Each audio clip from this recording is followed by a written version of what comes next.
अगर आप पेपर 1 में 40+ MCQs का टारगेट चाहते हैं, डेली वीडियो, PDF नोट्स और ऑनलाइन टेस्ट इसके लिए ज्वाइन करिए हमारा व्हाट्सएप ग्रुप।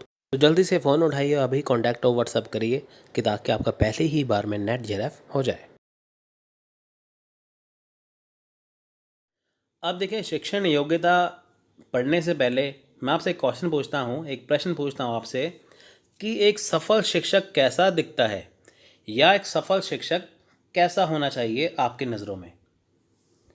आपका क्या सोचना है, क्या होना चाहिए, आप वो बताइए। देखिए, आप अपने मन में एक बार सोचिए कि जब भी कोई शिक्षक के बारे में, जब आप किसी टीचर के बारे में, शिक्षक के बारे में सोचते हैं अपने मन में, आपके मन में कुछ नाम या आपके मन में कुछ जो शिक्षक की या टीचर की फ़ोटोज़ बनी होंगी जिनसे आप पढ़े हुए होंगे। यानी कि देखिए, एक सफल शिक्षक कैसा होता है, कैसा दिखता है, वो आपके मन में अपना इमेज बन जाएगी अगर आप किसी अच्छे शिक्षक से पढ़े होंगे। वो शिक्षक किसी भी फील्ड का हो सकता है। अब देखिए, एक सफल शिक्षक वो शिक्षक होता है जो बच्चों को आसानी से हर एक चीज़ को करवा दे, और जो उसने पढ़ाना है उसके अलावा वो काफ़ी कुछ एक्स्ट्रा नॉलेज दे दे जो एक समाज में रहने के लिए ज़रूरी है। तो आइए बात करते हैं, शिक्षण योग्यता को स्टार्ट करते हैं। देखिए, शिक्षण योग्यता, जब भी आप कोई भी चैप्टर पढ़ते हैं, जब भी कोई चीज़ पढ़ते हैं, तो सबसे पहले वहाँ पे आप एक चीज़ देखिए कि जो चीज़ आपने पढ़ी है या पढ़ने वाले हैं उसका मतलब है क्या, उसका हेडिंग का मतलब क्या है, आप वो चीज़ क्यों पढ़ रहे हैं, किसके बारे में पढ़ रहे हैं, सबसे ज़्यादा ये इंपॉर्टेंट है। तो ऐसा करेंगे तो आपको वो चीज़ आसानी से समझ में आ जाएगी। बिल्कुल बेसिक से यहाँ पे हम करेंगे। शिक्षण योग्यता दो शब्दों से मिलकर बना है, शिक्षण और योग्यता। अब देखिए, शिक्षण किस में होता है। शिक्षण होता है एक शिक्षक के अंदर, एक टीचर के अंदर। और योग्यता, योग्यता क्या है कि शिक्षण को, यानी कि जब एक शिक्षक क्लास में या कक्षा में शिक्षण के जरिए बच्चों को पढ़ाता है, उसमें योग्यता होनी चाहिए। यानी कि एक शिक्षक में क्या होना चाहिए, शिक्षण और योग्यता दोनों चीज़ें होनी चाहिए। शिक्षक जब भी कोई चीज़ पढ़ाएगा वो शिक्षण के जरिए पढ़ाएगा, और उसमें योग्यता बहुत काम आएगी। अब देखिए, योग्यता कह सकते हैं, कौशल कह सकते हैं, अभिवृत्ति कह सकते हैं, ये सभी एक ही नाम है। यानी कि देखिए, शिक्षक शिक्षण के जरिए योग्य होने के नाते जो बच्चों को करवाता है वो शिक्षण योग्यता कहलाता है। अब आप देखिए कि कोई ऐसा है नहीं है कि कोई भी जो हो, यानी कि आप देखिए जैसे कि जिसने टेट क्वालिफाई ना किया हो आपको नेट की तैयारी कैसे करवा दे, या जिसने पोस्ट ग्रेजुएशन ना किया हो, बीएड किया हो या कुछ भी किया हो, तो आपको पूरा यूजीसी नेट करवा दे। ठीक है, तो ऐसा नहीं है। यानी कि उस शिक्षक में योग्यता होनी चाहिए कि जिस फील्ड में वो बच्चों को करवा रहा है वो चीज़ होनी चाहिए। तो यानी कि शिक्षण योग्यता क्या है कि शिक्षक के द्वारा जब क्लास में पढ़ाया जाता है तो उसके अंदर शिक्षण और योग्यता दोनों होनी चाहिए। अब देखिए, शिक्षण योग्यता क्या है। यहाँ पे देखिए, शिक्षण योग्यता एक सफल शिक्षक बनने के लिए आवश्यक बुनियादी गुणों को संदर्भित करता है। यानी कि देखिए, शिक्षण योग्यता क्या है, एक सफल शिक्षक बनने के लिए, अगर आपको एक सफल शिक्षक बनना है या किसी को एक सफल शिक्षक बनना है तो उसके लिए क्या है, आपके अंदर क्या है, बुनियादी गुण होने चाहिए आपके अंदर, जो बहुत ज़रूरी हैं। बुनियादी गुण कौन से हैं, देखिए, जैसे योग्यता हो गई, बुद्धिमत्ता होगी, व्यवहार हो गया, और ऐसे बहुत सारे अन्य गुण शामिल हैं जो आपको एक सफल शिक्षक बना सकते हैं, जो एक ऐसे व्यक्ति से अपेक्षित हैं जो एक सफल शिक्षक बनना चाहता है। यानी कि अगर आप या कोई भी एक सफल शिक्षक बनना चाहता है तो उसमें ये सारे गुण होने चाहिए, तभी वह एक सफल शिक्षक बन पाएगा। तो देखिए, शिक्षण योग्यता बहुत ज़रूरी है। शिक्षण योग्यता नाम से ही जैसे पता चलता है, जैसे मैंने आपको बताया है कि पढ़ाने के लिए योग्यता का होना कहलाता है शिक्षण योग्यता। उसके बाद देखिए, शिक्षण का अर्थ है क्या। अब देखिए, शिक्षा के क्षेत्र में शिक्षण ज्ञान और अनुभव का साझाकरण है। यानी कि शिक्षा के क्षेत्र में शिक्षण, अब देखिए शिक्षण क्या है, किसमें दी जाता है, शिक्षा के क्षेत्र में, यानी कि एजुकेशन सिस्टम के अंदर टीचिंग या शिक्षण दिया जाता है ना टीचर के द्वारा। अब ये होता क्या है, ज्ञान और अनुभव का साझा, यानी कि दोनों चीज़ें मिक्स होती हैं। उसमें शिक्षण में क्या है, ज्ञान भी होता है, उसमें अनुभव भी होता है, यानी कि एक्सपीरियंस भी होता है। अब देखिए जो एक टीचर है उसके अंदर क्या है, ज्ञान है। जैसे कि फ़र्ज़ करिए कि मैं आपको ये वीडियो के ज़रिए पढ़ा रहा हूँ शिक्षण योग्यता, आप ये पढ़ रहे हैं, जो मेरे दिमाग के अंदर जो ज्ञान है शिक्षण योग्यता को लेकर या पेपर वन के लेकर वो मैं आपके साथ क्या है वो मैं साझा कर रहा हूँ। ज्ञान को साझा किया और मैंने अपना अनुभव साझा किया कि क्या इम्पोर्टेंट है, क्या नहीं इम्पोर्टेंट है, कैसे आपको करवाना चाहिए, कैसे आपको समझ आएगा। यानी कि एक शिक्षक के अंदर चाहे वो क्लास में पढ़ाए या कैसे भी पढ़ाए, तो एक शिक्षक के अंदर ज्ञान भी होता है, अनुभव भी होता है, दोनों को मिक्स करके वो क्या है उसका साझाकरण करता है शिक्षण के अंदर। यानी कि एक शिक्षक ज्ञान और अनुभव के द्वारा बच्चों को पढ़ाता है। तो यानी कि जो शिक्षक के अंदर जो नॉलेज होती है, जो ज्ञान होता है, जो अनुभव होता है, वो बच्चों में ट्रांसफ़र करता है, वो बच्चों में क्या है वो साझा करता है। शिक्षक और छात्रों के बीच प्रभावी बातचीत, देखिए मोस्ट इम्पोर्टेंट है प्रभावी बातचीत। अब देखिए क्लास में एक शिक्षक पढ़ा रहे हैं, बच्चे उसको पढ़ रहे हैं। अब बच्चों को जहाँ पे कुछ ना समझ आए वो बच्चे क्या करेंगे, टीचर से प्रश्न पूछेंगे, जिसका शिक्षक जो है वो आंसर दे देते हैं कि ताकि बच्चों के मन में कोई डाउट ना रहे। तो ये क्या है, प्रभावी बातचीत है ना, यानी कि टीचर के द्वारा या शिक्षक के द्वारा पढ़ाया गया बच्चों को समझ में आ रहा है या नहीं आ रहा है। ठीक है, तो वो क्या है, वो है प्रभावी बातचीत। टीचर के द्वारा पढ़ाई गई बच्चों की चीज़ समझ में आई, बच्चों ने सारे डाउट क्लियर किए, वो क्या है प्रभावी बातचीत हो गया। अब यहाँ पे कुछ परिभाषाएं देख लेते हैं। देखिए नेल्सन मंडेला के अनुसार, देखिए नेल्सन मंडेला कौन है, कौन थे, ये साउथ अफ्रीका के राष्ट्रपति थे जो 27 साल जेल में रहने के बाद वहाँ के राष्ट्रपति बने थे। इन्हें साउथ अफ्रीका का दूसरा महात्मा गांधी भी कहा जाता है। तो देखिए नेल्सन मंडेला के अनुसार शिक्षा सबसे शक्तिशाली हथियार है जिसका उपयोग आप दुनिया को बदलने के लिए कर सकते हैं। बिल्कुल सही है। आप देखिए आजकल सोशल मीडिया का ज़माना है, व्हाट्सएप, फेसबुक का, इंस्टाग्राम का, यूट्यूब का, गूगल का। पहले ऐसा नहीं था। अगर आपको अब किसी चीज़ की नॉलेज चाहिए, कुछ भी चाहिए, तो आपको सोशल मीडिया से मिल जाएगी। लेकिन आजकल क्या है कि सोशल मीडिया में इतना सब कुछ फेक हो चुका है, आपको पता नहीं चलेगा किसके ऊपर आप यकीन करिए, किसके ऊपर ना करिए। लेकिन पहले ऐसा नहीं था। पहले जब आप देखिए कि जैसे प्लेटो थे, एरिस्टोटल थे, है ना, सोक्रेटिस, सबसे पहले जब सोक्रेटिस आए, फिर उनके प्लेटो आए, फिर उसके बाद एरिस्टोटल आए, उसके बाद देखिए कार्ल मार्क्स फिर आए, फिर बाद में ऐसे बहुत सारे राइटर जैसे मैकियावेली आए, है ना। तो इनके पास क्या था, इनके पास कलम की ताकत थी। यानी कि देखिए ये जो भी लिखते थे अपनी बुक्स में या जो भी कुछ लिखते थे, जब उनको बाकी जब पढ़ते थे तो उससे क्या था, एक क्रांति आती थी। अब आप देखिए कि आज़ादी से पहले सोशल मीडिया तो था नहीं, लेकिन महात्मा गांधी ने पत्रिकाएं छापी, बहुत सारे फ्रीडम फाइटर अखबार निकाले, पत्रिकाएं छापी, तो जिसको पढ़ने के बाद क्या है लोगों में जागृति आई। तो है ना, शिक्षक सबसे शक्तिशाली हथियार है जिसका उपयोग आप दुनिया को बदलने के लिए कर सकते हैं। तो शिक्षा बहुत इम्पोर्टेंट है, सभी को शिक्षा लेनी चाहिए। शिक्षा के बिना इंसान जानवर के समान है। अब देखिए ब्रू बैचलर के अनुसार बच्चों को पढ़ाने में केंद्रीय भूमिका निभाते हैं। अब देखिए यानी कि जब टीचर या शिक्षक क्लास में बच्चों को पढ़ाते हैं तो बच्चे कौन सी भूमिका निभाते हैं, वो केंद्रीय भूमिका निभाते हैं। और जो शिक्षक है वो कौन सी भूमिका निभाते हैं, वो सर्वोत्तम भूमिका निभाते हैं। ठीक है, सर्वोत्तम, वो सर्वोत्तम भूमिका निभाते हैं। शिक्षक की भूमिका होगी सर्वोत्तम यानी कि बेस्ट, और बच्चों की भूमिका होगी केंद्रीय। अब देखिए अगर क्लास में बच्चे होंगे तभी शिक्षक उनको पढ़ाएंगे, अगर क्लास में बच्चे ही हों शिक्षक ना हो तो वो किससे पढ़ेंगे, तो ये दोनों को होना जरूरी है। यहाँ पे पढ़ेंगे शिक्षण और कोचिंग के बीच में अंतर है क्या, यानी कि शिक्षण में और कोचिंग में अंतर क्या होता है। तो देखिए दोनों में बहुत सारा अंतर है।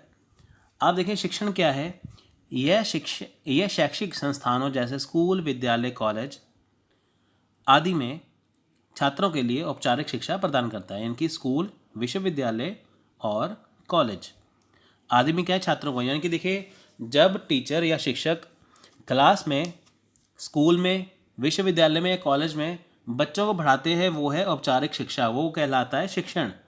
लेकिन कोचिंग क्या है, इसका उपयोग किसी विशेष विषय या कौशल में किया जाता है। यह आमतौर पर कार्य और प्रदर्शन पर आधारित है। अब देखिए अगर आप स्कूल में, जैसे आप स्कूल में पढ़े हैं, यूनिवर्सिटी में पढ़े हैं या कॉलेज में पढ़े हैं, वहाँ पे आपको टीचर शिक्षण देते थे। लेकिन आप अब कर रहे हैं यूजीसी नेट की तैयारी या आप किसी कॉम्पिटिटिव एग्ज़ाम की तैयारी कर रहे हैं, तो आपको उसमें क्या दिया जाता है, कोचिंग। कोचिंग क्या है, विशेष विषय। विशेष विषय क्या है, यूजीसी नेट हो गया, ठीक है, जैसे पेपर 1 सभी का कॉमन है, पेपर 2 सभी का अलग अलग है, तो उसके विषय में आपको विशेष रूप से जानकारी दी जाती है। अब देखिए किसी भी शैक्षणिक संस्थान में ऐसा नहीं है कि आपको यूजीसी नेट की कोचिंग सभी में दी जा रही है ना, तो वहाँ पे आपको शिक्षण दिया जाता है। लेकिन अगर आपको कोई गवर्नमेंट का कॉम्पिटिटिव एग्ज़ाम करना है, जैसे bank, SSC, railway, UPSC, IAS हो गया, टेट का हो गया, नेट का हो गया, उसके लिए क्या है, उसके लिए आपको कोचिंग लेनी पड़ेगी। यानी कि शिक्षण क्या है, वो शिक्षा जो स्कूल, विश्वविद्यालय, कॉलेज में दी जाती है। लेकिन कोचिंग क्या है, वो जो आप कोई कॉम्पिटिटिव एग्ज़ाम की तैयारी करने के लिए करते हैं, तो वो है कोचिंग।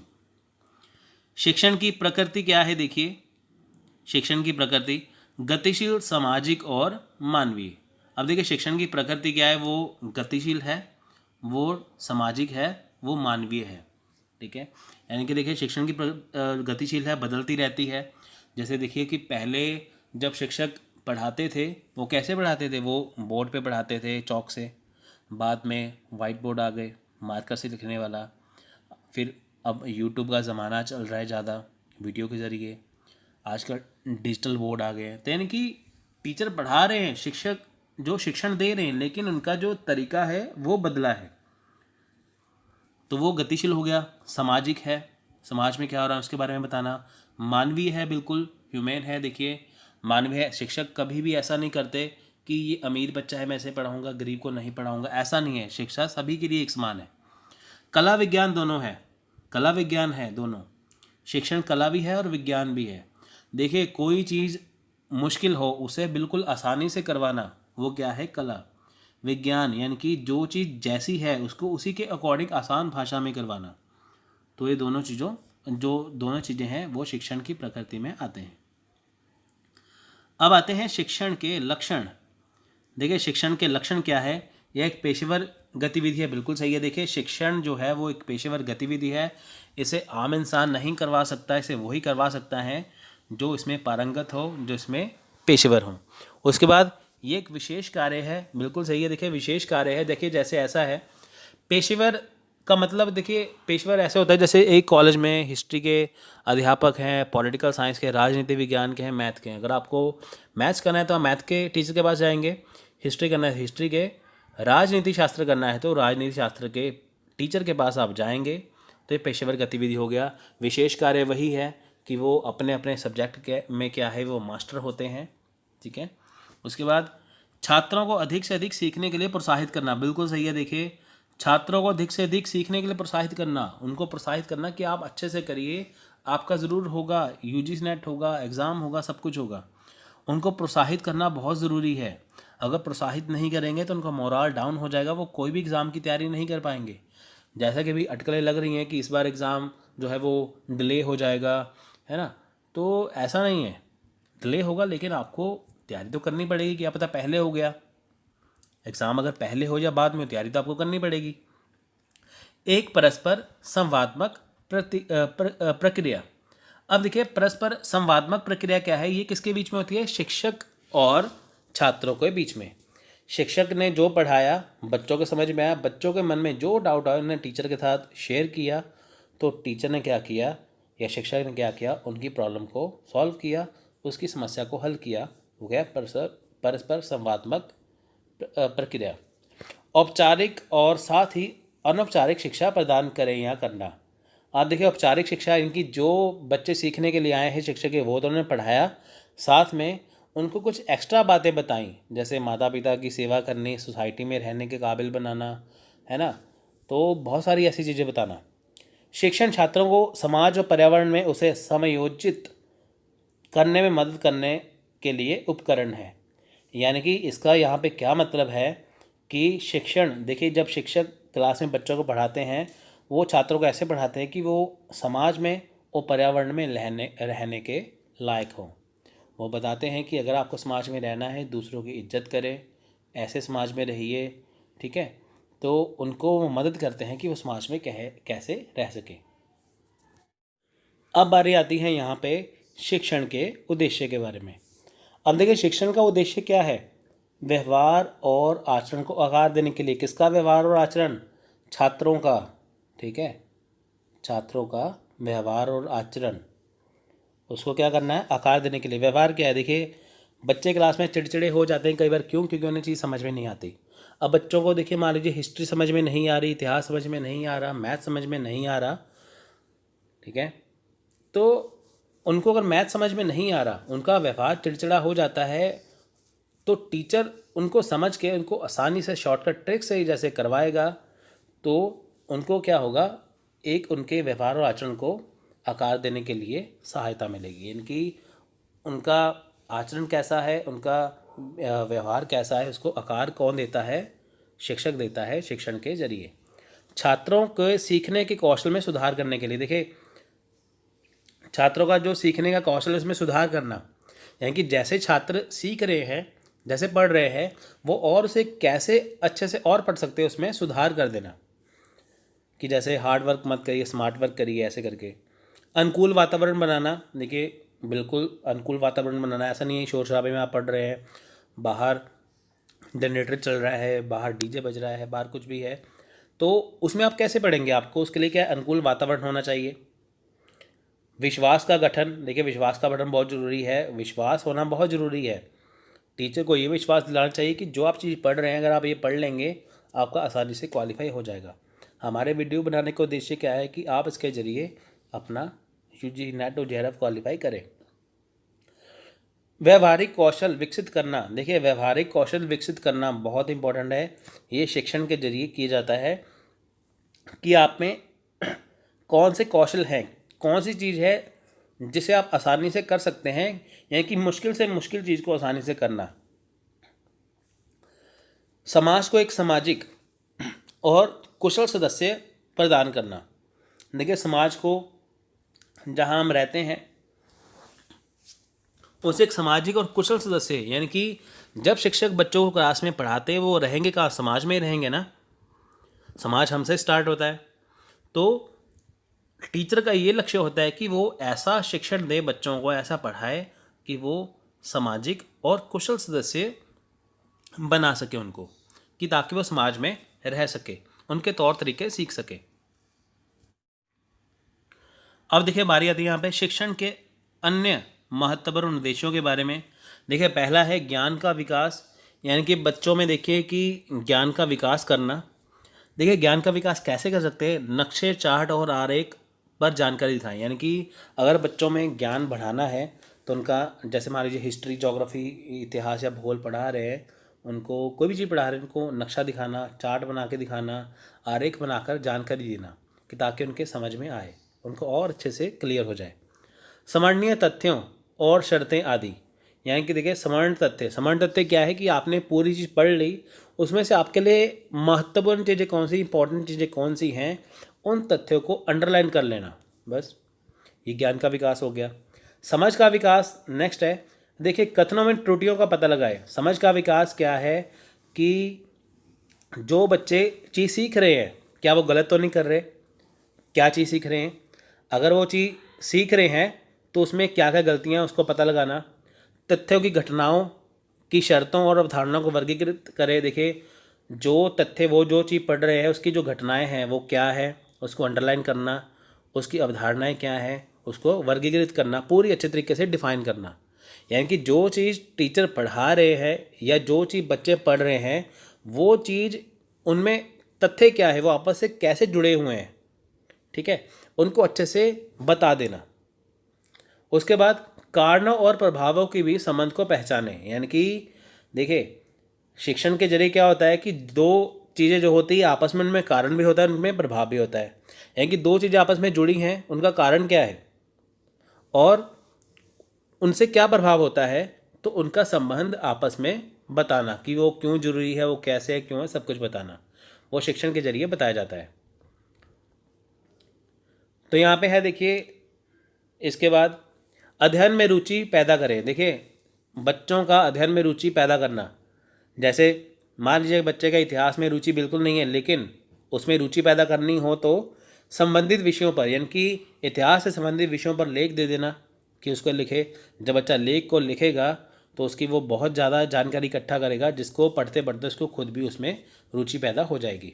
ऐतिहासिक नाटक और ऐतिहासिक अवसरों में भाग ले, यानी कि ऐतिहासिक नाटकों में भाग लेना। मान लीजिए स्वतंत्रता संग्राम का या स्वतंत्रता सेनानी का अगर कोई वहाँ पे हिस्टोरिकल या कुछ भी ऐसा कुछ नाटक हो रहा है तो उसमें पार्टिसिपेट करवाना, जिसमें बच्चे अगर किरदार निभाएंगे तो उनको किरदार को जानने का मौका मिलेगा। ऐतिहासिक दस्तावेजों के नक्शे आदि पढ़े, यानी कि देखिए जो नक्शे होते हैं ऐतिहासिक दस्तावेज, उनको पढ़ना, उससे उनको नॉलेज मिलेगी कि हमारा जो भारत है वो पहले ऐसा नहीं था, वह ऐसा था, दुनिया में ऐसे थे, ऐसे करके। मनोवृत्ति का विकास, देखिए अन्य धर्मों और आस्थाओं के बारे में जानें। मनोवृत्ति क्या है, इसमें ये बताया जाता है कि जो शिक्षक क्लास में ये बताते हैं बच्चों को कि अन्य धर्मों और आस्थाओं के बारे में जानें, यानी कि जिस धर्म से हम संबंधित है उसको तो समझना ही है, साथ में उसके अलावा जो बाकी धर्मों के जैसे हिंदू, मुस्लिम, सिख, ईसाई के जो लोग हैं उनकी आस्थाएं क्या हैं, उनके धर्म क्या है, उनके बारे में जानकारी देना। दूसरे लोगों के जीवन और विचारों के प्रति सम्मान दिखाएं, यानी कि दूसरे लोग क्या सोचते हैं, उनके क्या विचार हैं, उनको नकारना नहीं है, उनको सम्मान दिखाएं। ऐसा नहीं आप अपनी बात थोप रहे हैं बस वही ठीक है, उनकी बात भी सुने कि लोग क्या कह रहे हैं। अन्य लोगों के साथ दोस्ती स्थापित करें, यानी कि देखिए अगर आपको समाज में रहना है तो आपको दोस्ती बनानी पड़ेगी। अगर आप दोस्ती बनाएंगे दायरा बढ़ेगा, दायरा बढ़ेगा तो आपकी ज्ञान में वृद्धि होगी, आपकी नॉलेज बढ़ेगी। तो ये सब कुछ शिक्षण के अंदर शिक्षक के द्वारा बताया जाता है।